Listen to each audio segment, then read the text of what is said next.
Shoutout sa lahat ng may mga Atomy card. Hello! Kumusta kayong lahat? Ang hirap pala magbayad yung pagbabayad sa Atomy card, no? Kung paano mo siya bayaran. Yung Atomy card po para siyang credit card, debit card na meron kang instant na credit limit doon sa card na yon. Minsan magme-message sila sa inyo, ino-offeran nila kayo, tapos mag-sign up po kayo, ganun lang. So, ngayon, hindi natin ituturo kung paano mag-sign up o mag-apply o kaya mag-download kayo ng Atomy na app. Okay, mag-download kayo ng Atomy na app, A-T-O-M-E, Atomy, ayan, o Atome. Depende sa kung anong tawag ninyo. Kasi ganun lang yan, i-download mo lang siya, mag-register ka, tapos tignan mo kung may eligibility ka doon sa Atomy card. Ngayon, pag nagamit mo na siya, yung amount due mo doon, di ba, sa iba, kailangan mo siyang bayaran ng buo, o kaya minimum amount due. Ang maganda kay Atomy card, alam mo kung ano, yung amount due mo, pwede mo siyang i-installment pa. So, another extension na naman. So, meron namang interest yun, pero minimal lang interest, para nasa 72% per annum lang. So, okay na din, mas mura, mas mahal siya kumpara sa normal na credit card or bank card. Yun nga lang kasi, high risk to dahil wala namang requirements, walang kahit ano. So, it's your chance to increase your credit rating sa mga bangko. So, ngayon, ang pag-uusapan natin, paano nga ba magbayad kung ang may due ka na, tapos GCash yung pambabayad mo.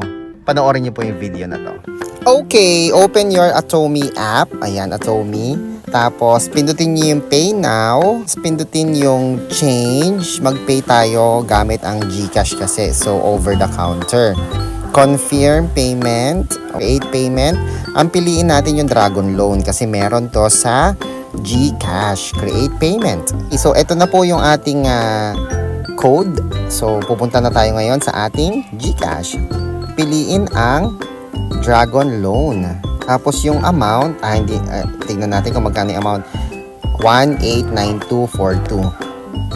189242. As reference number, kopyahin natin. Contact number ninyo. Alisin yung checkmark para makatipid. May bayad na 10 pesos. Jaran! Tignan natin. Jaran!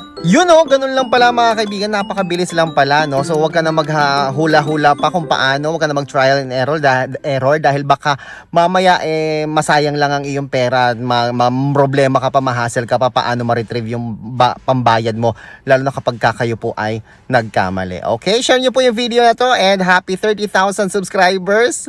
Road to naman tayo, 35,000 naman. O, sige, tulungan nyo nga po ako mga kaibigan para maka-reach po tayo ng 35,000 subscribers. Ako po si Chico. Enjoy the rest of the day and God bless po.